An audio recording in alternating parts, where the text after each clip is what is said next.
네, 우리가 성경을 읽다 보면은 그 말씀이 기록된 앞뒤의 맥락을 함께 살펴보는 것이 참 중요하게 느껴질 때가 있죠. 딱 한 구절만 떼어 보게 된다면 자칫 놓칠 수도 있는 의미들이 있을 때도 있고, 또 전체적으로 흐름을 따라가다 보면 훨씬 깊고 또 훨씬 넓게 이해가 되는 경우도 있습니다. 오늘 우리가 함께 읽은 본문도 마찬가지라는 생각이 드는데, 앞장의 2장에서는 오순절 성령 강림 사건이 기록이 되어 있습니다.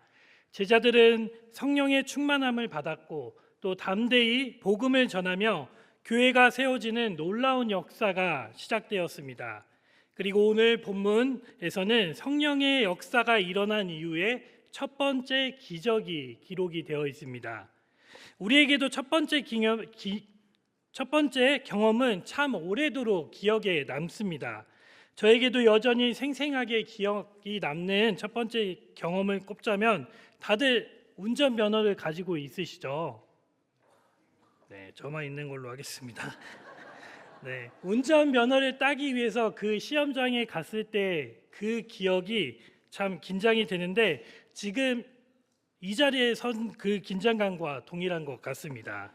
네, 장내에서 코스 연습만 하고 이제 장외로 도로로 나아갈 때 그 긴장감, 또 제가 있었던 학원은 언덕 위에 있었는데 그 언덕에서 내려가는 그 긴장감은 이루 말할 수가 없었습니다. 옆에 앉으신 강사님께 진짜 나가도 되는 거냐고, 또 이거 사고 나는 거 아니냐고 몇 번을 물어봤는지 모르겠습니다. 물론 저의 걱정과 달리 주변의 차들이 알아서 잘 비켜서 가게 되었습니다. 이렇게 처음이라는 단어는 언제나 설렘과 또 두려움을 우리에게 줍니다. 성령 강림 이후에 일어난 첫 번째 기적에 우리에게 남게 하시는 기적이 무엇인지, 또 오늘 말씀을 통해 하나님께서 우리에게 하시는 메시지가 무엇인지를 오늘 본문을 통해서 함께 살펴보고자 합니다. 1절에서는 우리가 잘 아는 베드로와 요한이 등장합니다. 그 다음으로 우리가 알 수 있는 정보는 제9시, 우리 시간으로 오후 3시에 성전에 올라가고 있다는 사실입니다. 유대인들은 하루에 3번 정해진 장소에서 기도하는 신앙의 습관이 있었습니다. 다니엘서 6장 10절에서도 하던 대로 하루 3번씩 무릎을 꿇고 기도하며 라고 기록을 하고 있습니다. 바벨론 포로로 끌려갔던 다니엘은 왕의 명령을 두려워하지 않았고 하루에 3번씩 시간을 정해 하나님께 기도하는 삶을 결코 멈추지 않았습니다. 그의 기도는 단순한 습관이 아니라 하나님과의 관계를 지키고자 하는 믿음의 고백이었습니다. 이처럼 베드로와 요한도 정해진 시간에 성전에 올라감으로써 시간에 맞춰 기도하는 습관을 넘어서 진실한 신앙의 모습을 보여주고 있는 것입니다. 단지 정해진 시간에 맞춘 종교적 행위를 기록한 것이 아니라 성령 강림 사건 이후에 그들의 일상이 얼마나 경건과 또 은혜로 채워졌는지를 잘 보여주고 있습니다. 이어서 2절의 말씀을 보시면 또 한 명의 인물이 등장합니다. 그를 나면서부터 못 걷게 된 자라고 소개를 하고 있습니다. 이는 단순히 사고나 병으로 다리를 다친 것이 아니라 태어날 때부터 단 한 번도 자신의 힘으로 걸어본 적이 없는 사람이라는 것을 의미하고 있습니다. 그는 스스로 일어설 수도 없고 또 자신의 의지로 어디론가를 향해 나아갈 수도 없는 삶을 살아온 그런 사람입니다. 누군가의 도움이 없이는 이동조차 불가능한 인생, 매일의 삶을 다른 사람의 손에 맡겨야 했던 철저히 의존적인 존재인 셈입니다. 사람들이 그를 메고 리문 앞에 두었다라고 기록하고 있는 것처럼 수동적인 삶을 살아야 했고, 누군가가 데려다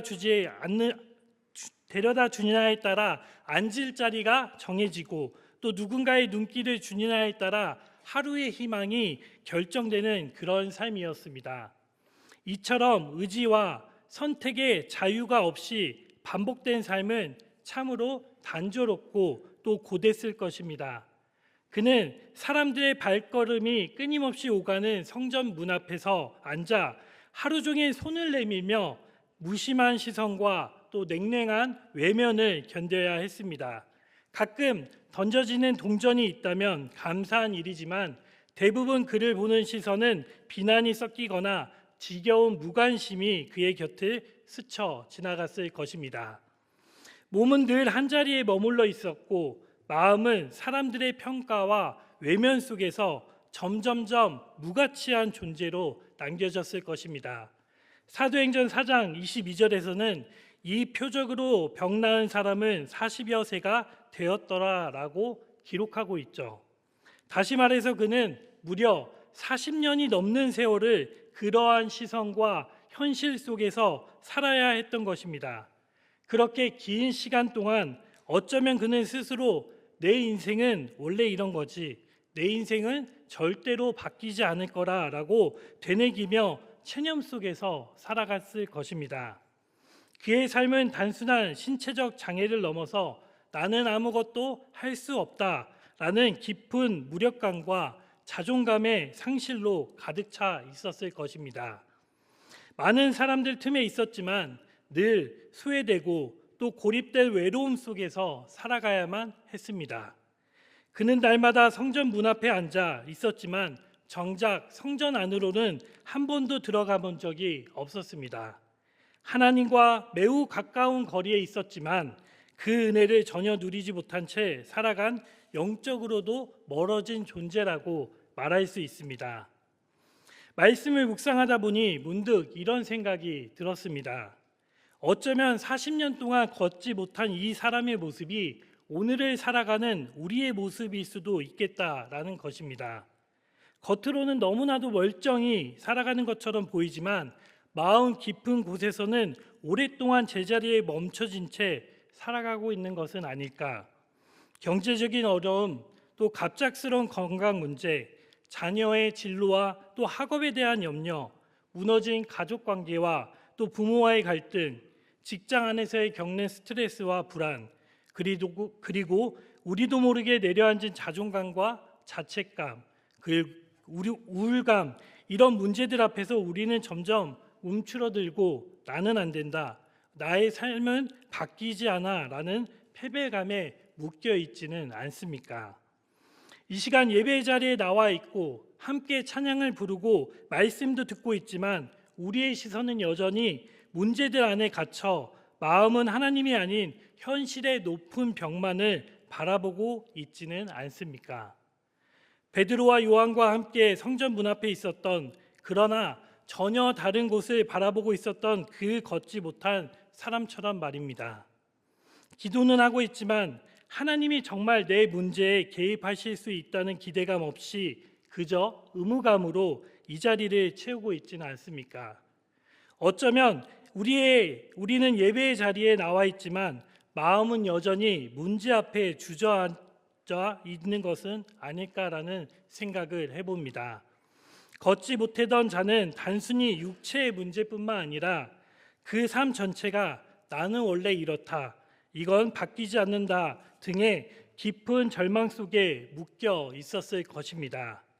겉으로는 괜찮아 보이지만 내면 깊은 곳에 패배의식과 또 두려움, 체념이 자리 잡고 있다면 우리는 여전히 그 성전 문 앞에 앉아있는 걷지 못하는 자의 모습일 수도 있습니다. 그러나 우리의 시선이 문제와 상황에만 머물러서는 안 됩니다. 왜냐하면 우리는 예수 그리스도의 십자가 사랑으로 말미암아 이미 구원을 받은 자들이기 때문입니다. 40년 동안 걷지 못했던 이 사람이 평생 느껴야만 했던 무력감과 소외감, 패배의식이, 이 모든 것들이 예수님께서 십자가에서 이미 깨트려 주셨기 때문에 그 부활의 능력으로 모든 문제들 앞에 다시 일어설 수 있음을 믿습니다. 이어서 4절의 말씀을 함께 읽어보도록 하겠습니다. 베드로가 요한과 더불어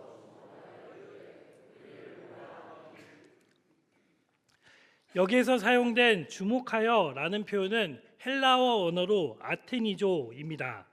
이 단어는 단순히 본다라는 의미를 넘어 눈을 고정하고 집중해서 바라보다, 온 시선을 쏟아 붓는다라는 강한 집중의 의미를 담고 있습니다.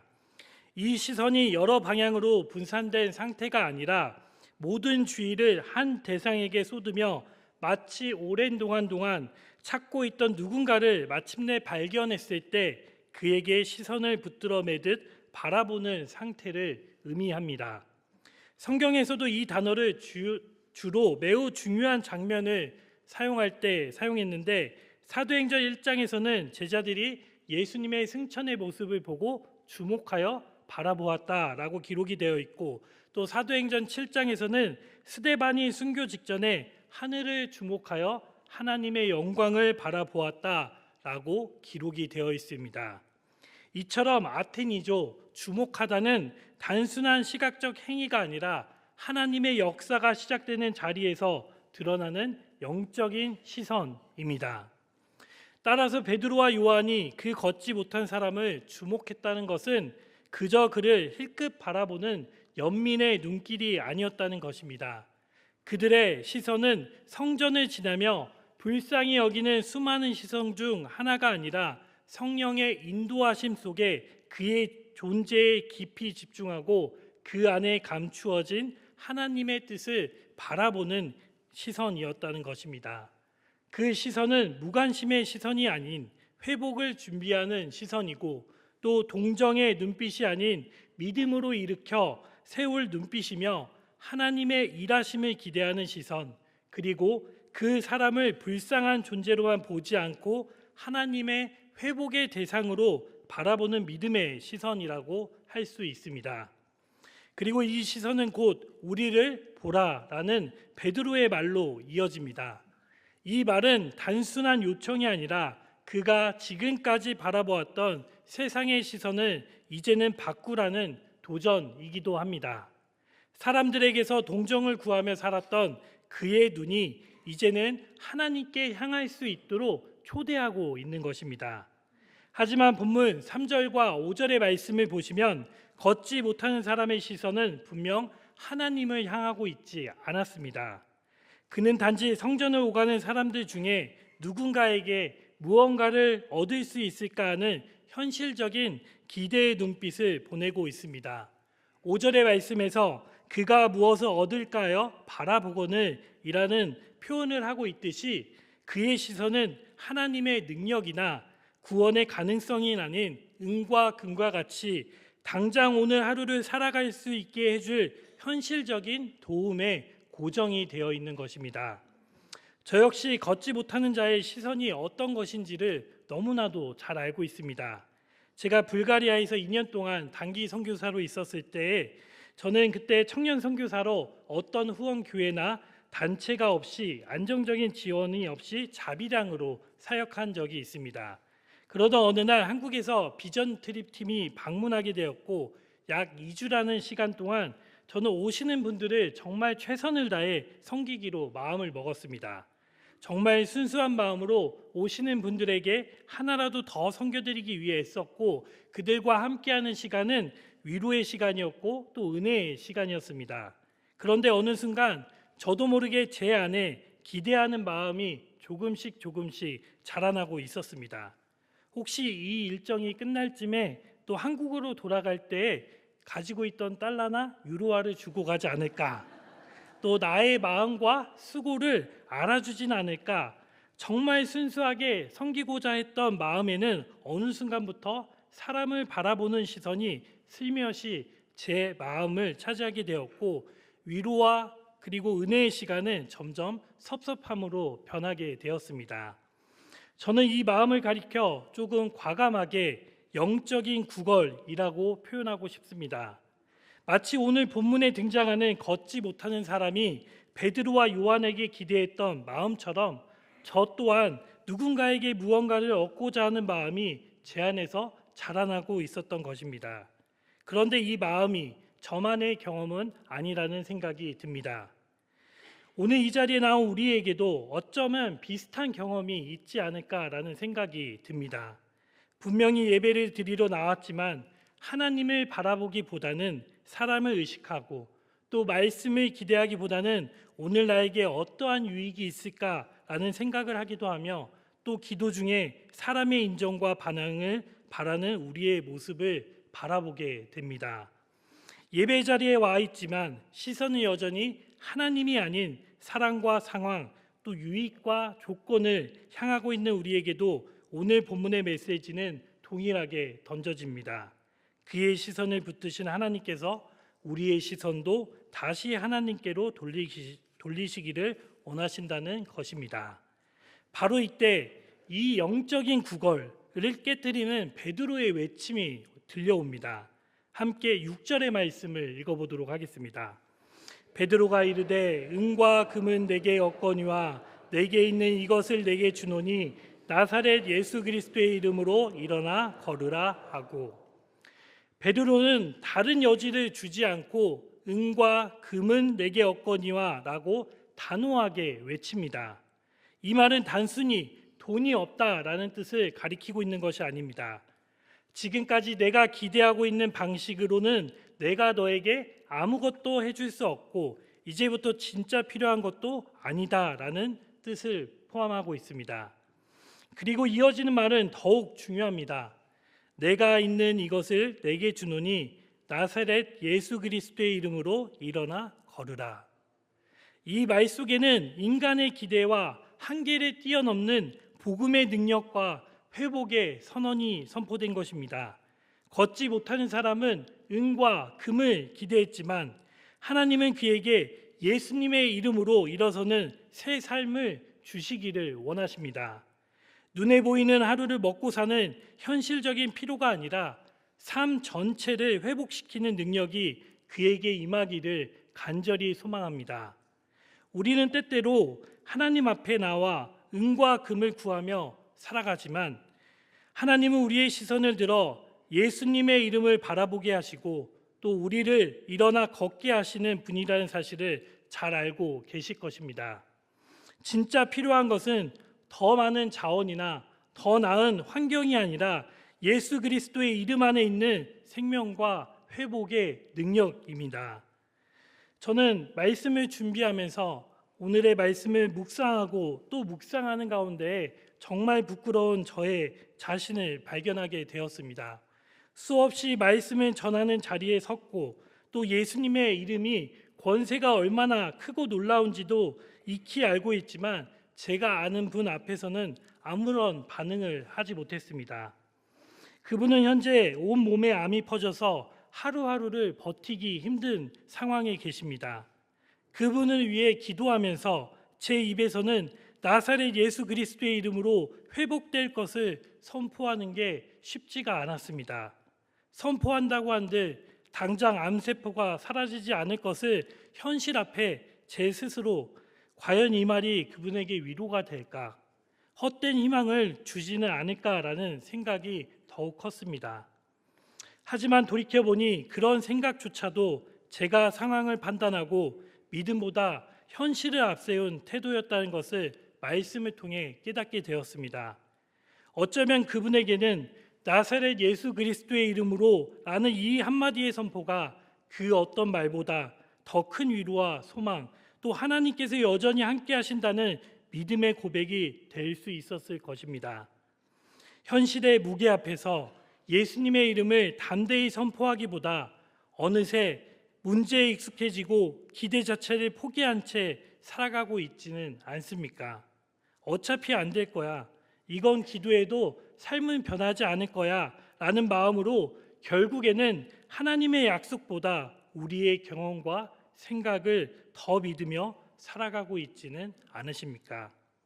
또 어떤 경우에는 반대로 우리의 손에 은과 금이 너무 많아서 더 이상 예수님을 필요로 하지 않는 삶을 살아갈 때도 있습니다.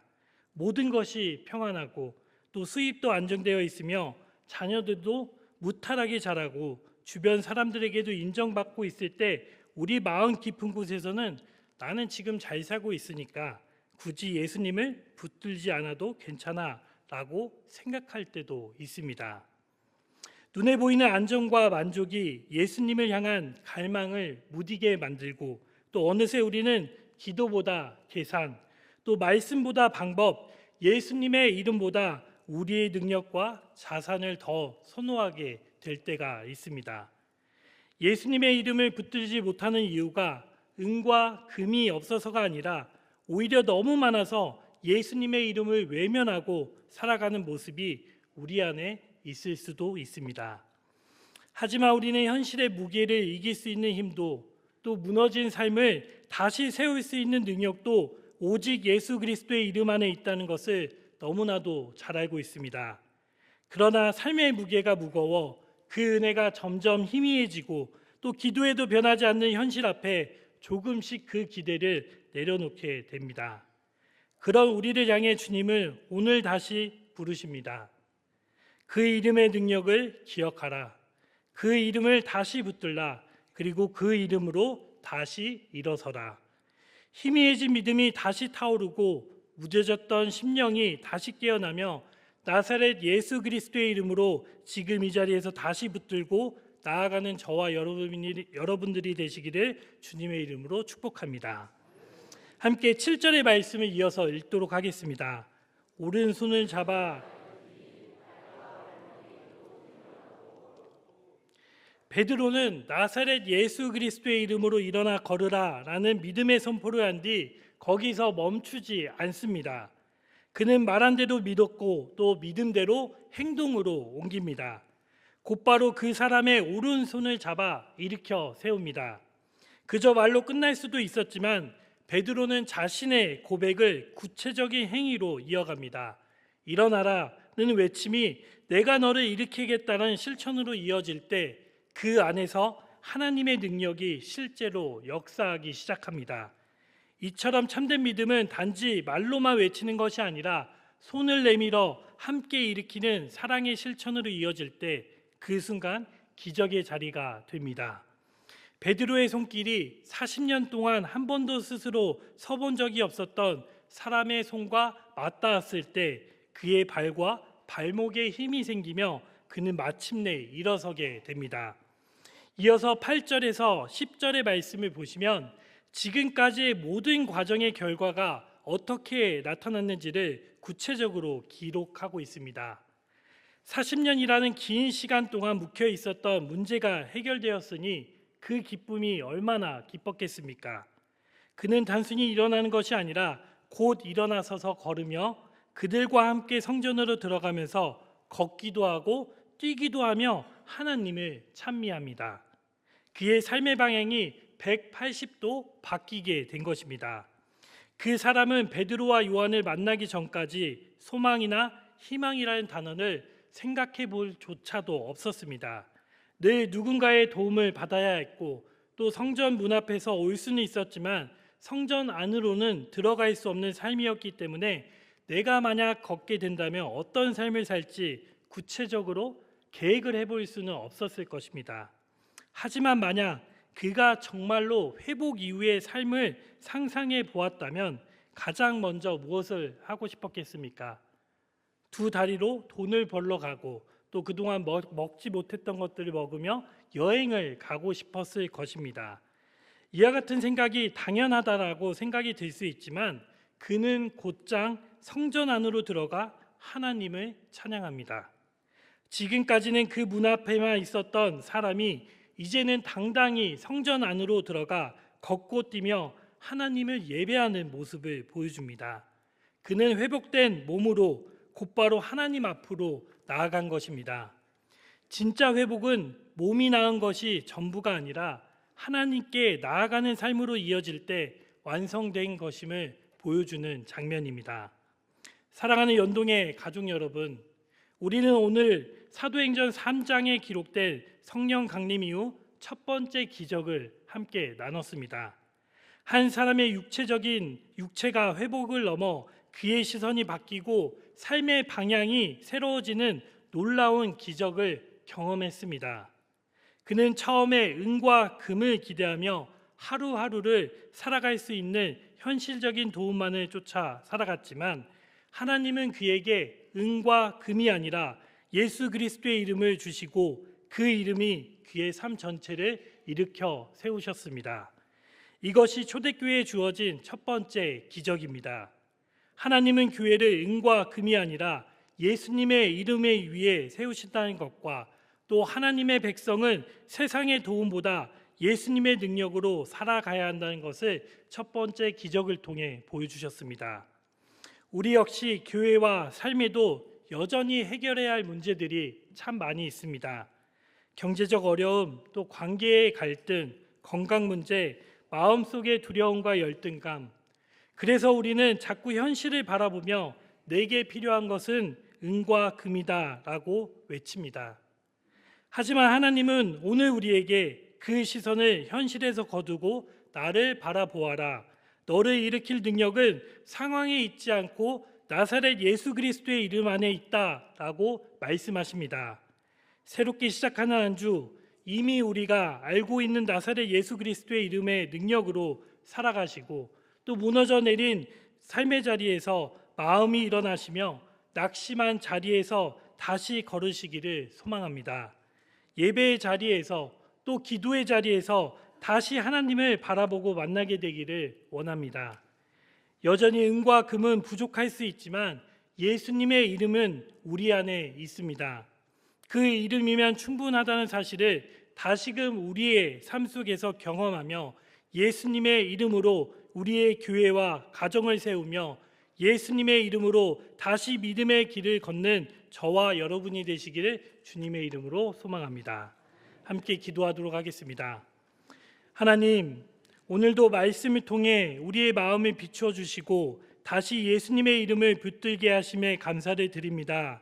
현실의 무게 앞에 주저앉아 있던 우리의 마음을 일으켜 주시고 희미해진 믿음을 다시 타오르게 하셔서 이제는 체념이 아닌 소망으로 살아가게 하여 주옵소서. 나사렛 예수 그리스도의 이름으로 다시 걷게 하시고 우리의 가정과 삶의 자리 그리고 주님의 몸된 연동교회를 그 이름 위에 굳게 세워 주옵소서. 오늘 예배로 끝나는 것이 아니라 예수님의 이름으로 승리하는 새로운 한 주가 되게 하여 주옵소서. 모든 간구 예수 그리스도의 이름으로 기도드립니다. 아멘.